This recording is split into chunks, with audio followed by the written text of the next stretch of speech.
2022년 7월 30일 베트남 하노이에 심각한 분위기로 이야기를 나누는 사람들이 있습니다. 베트남이 한국에게 적극적인 도움을 요청하는 상황입니다. 베트남 측은 자신들이 글로벌 가치사슬의 중심이 될 수 있도록 한국이 적극적으로 도와달라는 것인데요. 베트남에 진출한 한국 기업의 대표들과 대사관 관계자들을 베트남 총리 판민진이 직접 만나 현안을 논의하였습니다. 그런데 평소와는 다르게 베트남 총리는 다소 주눅이 들어있는 듯한 모습을 보이며 한국 기업 관계자들의 눈치를 살피는 분위기였습니다. 베트남 총리는 도대체 무엇 때문에 이토록 달라진 모습으로 한국 기업의 눈치를 살피게 된 것일까요?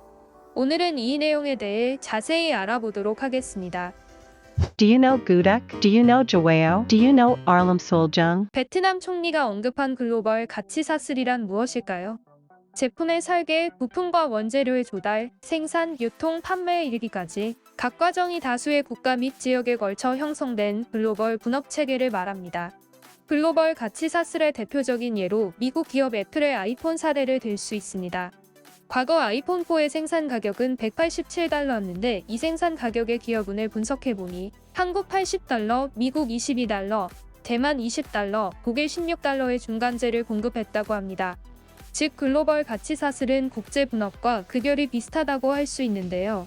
아이폰이 제작되는 과정에서 핵심 기술인 반도체나 전자 부품들은 미국과 한국에서 만들고 단순 노동이 필요한 작업들은 중국에서 하게 됩니다. 이처럼 생산한 제품이 유통되고 배송되어 소비자에게 전달될 때까지 각 단계에서 추가되는 가치의 연결고리가 바로 글로벌 가치사슬입니다.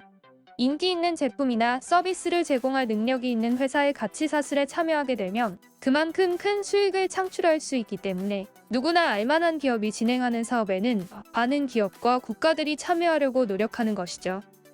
이런 이유로 베트남은 대놓고 글로벌 가치사슬을 운운하며 자신들이 그 중심에 설 수 있도록 예전 같은 한국의 관심과 사랑을 구걸하는 입장입니다.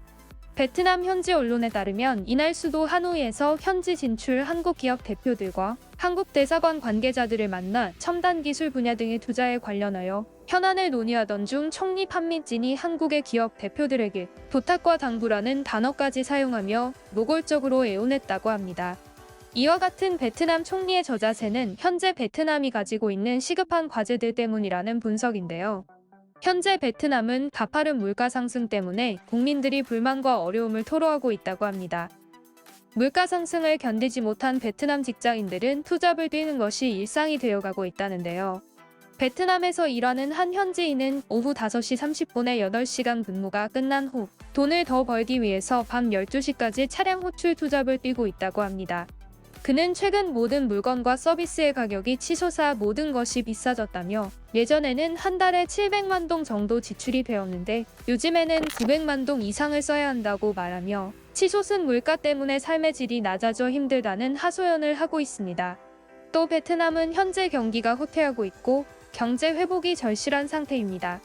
이러한 거시경제 안정이 절대적으로 필요한 상황 속에서 한국의 여러 대기업이 철수를 하는 바람에 그야말로 베트남은 대국민 패닉 상태에 빠졌다고 하는 것인데요. 이와 같은 현실적인 배경 때문에 베트남의 총리 판민진은 한국의 기업 대표들의 눈치를 살피며 저자세를 고수했던 것입니다. 또 베트남 총리 판민진은 한국은 디지털 기술, 전자, 재생에너지, 인프라 개발 등 첨단 기술 및 혁신 분야에서 탁월한 능력을 갖춘 나라다라며 한국을 찬양하는 듯한 발언도 하였는데요. 과거 일본을 찬양하는 발언을 서슴지 않던 판민진과는 전혀 다른 모습에 다소 의아하다는 반응도 있습니다. 사실 베트남은 박항서 신드롬 이후로 한국에게 좋은 이미지로 비추어져 기업들의 투자를 엄청나게 받아왔습니다. 하지만 그동안 한국에게 받아온 무관짝사랑도 한계가 있었는데요. 중국발 세계적인 전염병이 확산하자 베트남은 그들의 본성을 드러냈습니다. 베트남인들은 한국인들에게 돈 많은 나라라고 유세 떨지 말라며 피해의식에 찌든 모습까지 보여주어 많은 사람의 눈을 찌푸리게 하기도 했는데요. 심지어 그들이 그토록 신격화하면서 국민 영웅으로 떠받들던 박항서 감독을 향해서도 한국에서 온 박항서 감독도 14일간 격리 조치를 받아야 하는 것 아니냐며 빈정거리기도 했습니다. 상황이 이러다 보니 그동안 베트남에 대한 호의와 무한 짝사랑이 식을만도 했던 것이죠. 이런 여러 가지 이유로 베트남에서 사업을 진행 중이던 기업들이 사업 철수를 진행하게 된 것입니다. 사실 기업이라는 존재는 이윤이 있는 곳이면 국가적인 감정이나 개인적인 감정을 철저히 배제하는 단체입니다. 그럼에도 불구하고 베트남에서 한국 기업들이 철수를 결정하고 있는 것은 이유가 있었는데요. 처음 한국 기업들이 베트남에 진출할 당시에는 한국 기업에 대한 규제 완화와 세제 혜택 등으로 기업의 천국이라는 명칭까지 생기며 기업들을 유치해왔습니다. 하지만 어느 정도 기업들의 투자가 유치되고 사업을 확장하자 갑자기 태도가 돌변했던 것인데요. 생산 비용이 상승한 데다가 베트남 정부에서 강력하게 규제하기 시작한 겁니다. 베트남은 2021년부터 외국인 투자자 및 해외 기업 전자상거래 행위에 관한 강력한 규제를 하게 됩니다. 이것은 최근 이루어지는 사업의 매출 대부분이 전자상거래로 이루어지는 것을 생각하면 베트남 현지 한국 기업들의 목줄을 죄어온 것이나 마찬가지였던 것이죠. 이런 부분을 아예 생각지 못한 베트남 현지의 한국 기업들은 절반가량이 사업 운영의 위기를 맞고 있는 실정입니다. 자신들이 힘들고 어려운 상황에서 여러 가지로 도움을 받았던 우호 국가의 은혜를 원수로 갚게 된 베트남. 이런 그들은 스스로가 큰 화를 불러들인 것 같습니다. 기업이 살아야 나라가 산다라는 말이 있습니다. 일거리가 없으면 일자리도 없습니다. 한국과 한국 국민들은 불과 50년 만에 개발도상국의 나라를 선진국으로 탈바꿈시킨 저력이 있습니다. 하지만 스스로 개발하고 발전시킬 능력이 없던 베트남은 우리와는 달리 자체적으로 발전시켜온 기업들이 없고 아직도 경제 후진국으로 남아 있습니다. 이런 그들에게 한국의 기업들은 기회를 주었지만 그들의 자만심과 옹졸함으로 한국의 기업들이 하나 둘 철수하는 지경에 이르렀습니다. 그 결과 베트남의 경제는 갈수록 어려워지고 베트남 국민들은 투잡을 뛰지 않고서는 생활을 할 수 없는 지경에 이르게 되었는데요.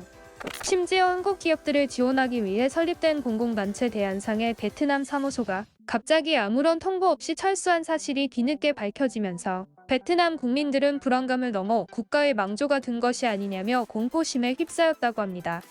이러한 상황이다 보니 베트남 총리가 한국 기업들과의 회담 자리에서 뻔뻔할 정도로 당당하던 모습을 감추고 겸손함을 넘어 비굴함마저 보이며 한국의 눈치를 보게 된 것이었죠. 과분한 호의와 짝사랑은 불행한 결말을 낳게 될 확률이 높습니다. 베트남 측에서 고개를 숙이고 다시 한번 손을 내밀고 있습니다. 만약 한국의 기업들이 이번에도 베트남의 손을 잡아준다면 베트남 사업의 주도권이 제대로 행사되길 바랍니다. 지금은 짝사랑이 아닌 쌍방향 사랑이 필요할 때입니다. 오늘 영상이 도움이 되셨다면 좋아요와 구독, 알람 설정 부탁드립니다. 다음에도 좋은 영상으로 찾아뵙겠습니다. 시청해주셔서 감사합니다.